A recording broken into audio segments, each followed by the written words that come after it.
আসসালামু আলাইকুম ভিউয়ার্স, জানিয়ে দিব সর্বশেষ সংবাদগুলো।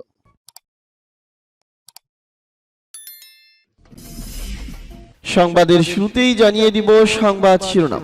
যুদ্ধ শেষ হওয়ার আগেই সিংহাসন হারাবেন রুশ প্রেসিডেন্ট পুতিন, দাবি ইউক্রেনের।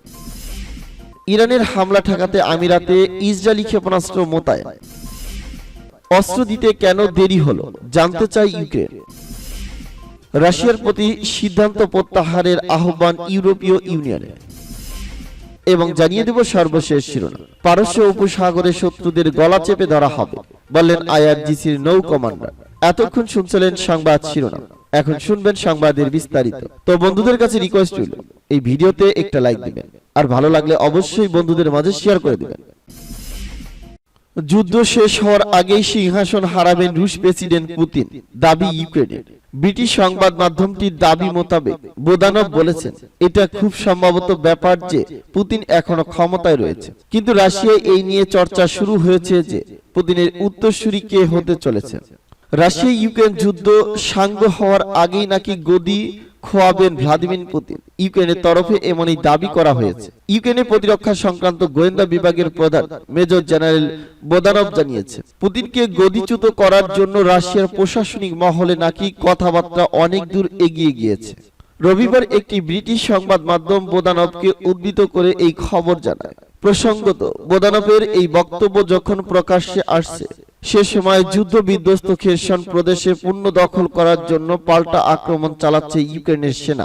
ফেব্রুয়ারি মাসে যুদ্ধ শুরু হওয়ার পর এই খেরসন প্রদেশের উপর একচ্ছত্র আধিপত্য বজায় রেখেছিল রাশিয়ার সেনাবাহিনী, কিন্তু এখন নাকি সেখানে পশ্চাৎপসারণ করতে যাচ্ছে তাদের। বোদানভ এও জানিয়েছেন যে নভেম্বরের শেষে খেরসন প্রদেশে পুরোপুরি নিজেদের দখলে আনতে পারবে বলে আশাবাদী ইউক্রেন। 2014 সাল থেকে রাশিয়ার দখলে থাকা ক্রিমিয়াকেও তারপর উদ্ধার করা সম্ভব হবে বলে মনে করছে জেলেনস্কি প্রশাসন। যুদ্ধ পর্যবেক্ষণের একাংশের মতে গত সেপ্টেম্বর মাসের পর থেকে রাশিয়া বিভিন্ন অধিকৃত অঞ্চল থেকে ক্রমশ পিছু হটতে শুরু করেছে। কিছুদিন আগেই পুতিন পরমাণু যুদ্ধ শুরু করার হুমকি দিয়েছেন। নিজের ক্ষমতা জাহির করতে পুতিন এই মরিয়া চেষ্টা চালাচ্ছেন বলে মনে করেছেন পর্যবেক্ষকের ওই অংশটি। এর আগে বহুবার গুজব রটেছে যে শারীরিক অসুস্থতার কারণে দায়িত্ব থেকে অব্যাহতি নেবেন পুতিন, কিন্তু গুজবকে উড়িয়েই সমর্থিতে ফিরছেন তিনি। এবার কি হয় সেটাই এখন দেখার। ইরানের হামলা ঠেকাতে আমিরাতে ইসরায়েলি ক্ষেপণাস্ত্র মোতায়েন।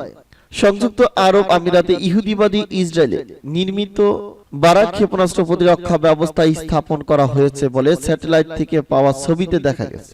গতকাল শনিবার ইসরায়েলি গণমাধ্যম জেরুজালেম পোস্টের এক প্রতিবেদনে এ তথ্য জানানো হয়েছে। দখলদার ইসরায়েলের সঙ্গে আবুধাবির সম্পর্ক স্বাভাবিক করার পর দুপক্ষের মধ্যে সম্পর্ক যে আরো বেশি ঘনিষ্ঠ হচ্ছে, এ ঘটনা তার ইঙ্গিত বহন করে। ট্যাকটিক্যাল রিপোর্ট নামক প্রতিষ্ঠানের পক্ষ থেকে ওই স্যাটেলাইট ইমেজ প্রকাশ করা হয়েছে। এতে দেখা যাচ্ছে রাজধানী আবুধাবির দক্ষিণে আদ-ধাফরা বিমান ঘাঁটি থেকে ইসরায়েলি ক্ষেপণাস্ত্র ব্যবস্থার ব্যাটারি এবং একটি ELM 2084 মডেলের রাডার ব্যবস্থা মোতায়েন করা হবে। চলতি বছরের গোড়ার দিকে দখলদার ইসরায়েলের সংযুক্ত আরব আমিরাতের কাছে তার অত্যাধুনিক ক্ষেপণাস্ত্র প্রতিরক্ষা ব্যবস্থা বিক্রি করতে সম্মত হয়। দুপক্ষের মধ্যে সম্পর্ক স্বাভাবিক হওয়ার পর এই প্রথম এ ধরনের সামরিক সহযোগিতার কথা প্রকাশ্যে এল। 2020 সালের আগস্টে মার্কিন মধ্যস্থতায় ফিলিস্তিন দখলদার ইসরায়েলের সঙ্গে প্রকাশ্যে সম্পর্ক স্থাপন করে আবুধাবি। এরপর থেকে তেল আবিব ও আবুধাবি বেসামরিক বিমান চলাচল, অর্থনৈতিক লেনদেন ও পর্যটক সহ নানা খাতে দ্বিপক্ষীয় সহযোগিতা শক্তিশালী করতে চুক্তি সই করে। 2021 সালের জুন মাসে ইসরায়েলি পররাষ্ট্রমন্ত্রী ইয়াইর লাপিদ দুদিনের আরব আমিরাত সফরে গিয়ে আবুধাবিতে ইসলামী দূতাবাস এবং দুবাইতে ইসরায়েলি কনসুলেট উদ্বোধন করেন।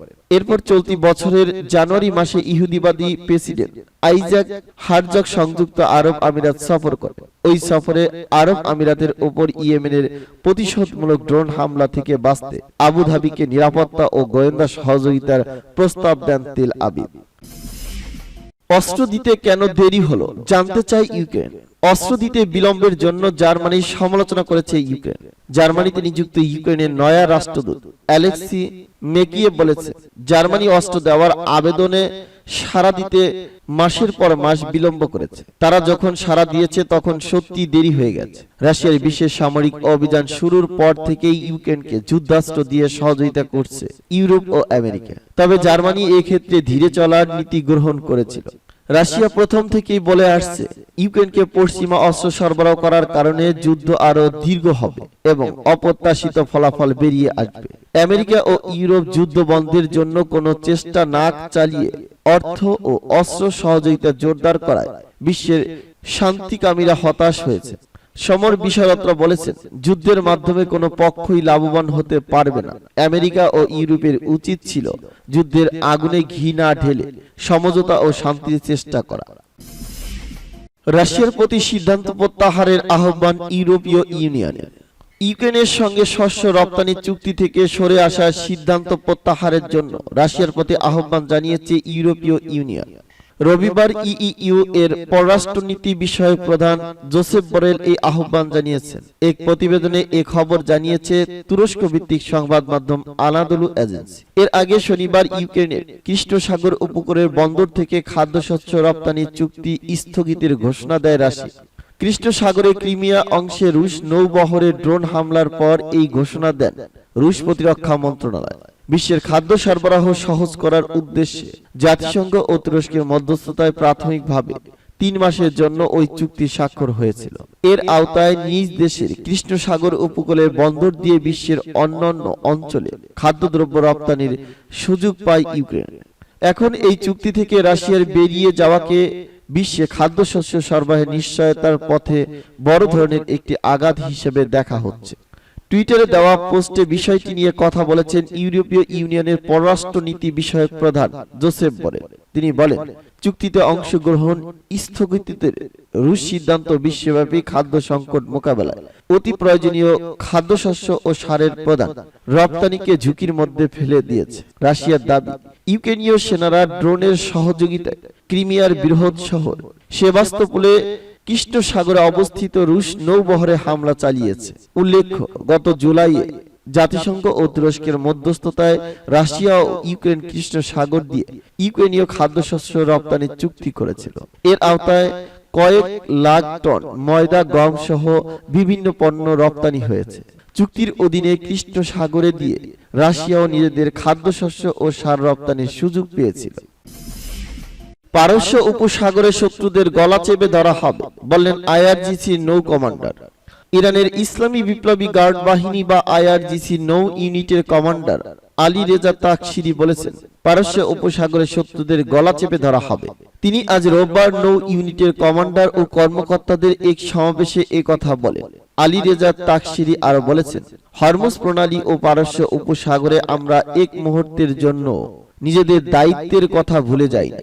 আমরা দিন দিনে উন্নতির দিকে এগিয়ে যাচ্ছি এবং পারস্য উপসাগরে যুদ্ধের ময়দানে অপরাধী ও তাদের সহযোগীদের গলা চেপে ধরা হবে। সিরাজে হযরত আহমদ বিন মুসা আলাইহিস সালাম এর মাজারে সন্ত্রাসী হামলার নিন্দা জানিয়ে তিনি বলেন হত্যার পথ বেছে নেওয়ার অর্থ হচ্ছে আমাদের শত্রুতা পতনের মুখে রয়েছে এবং তারা তাদের পক্ষে আর কোনো যুক্তি তুলে ধরতে অপারগ। নৌ কমান্ডার বলেন ইরানের শত্রুরা তাদের পতনের শব্দ শুনতে পাচ্ছে এবং তারা মিথ্যাবাদী গণমাধ্যমের সহযোগিতায় মিথ্যার যে সাম্রাজ্য গড়ে তুলেছিল তা ধ্বংস হতে চলছে।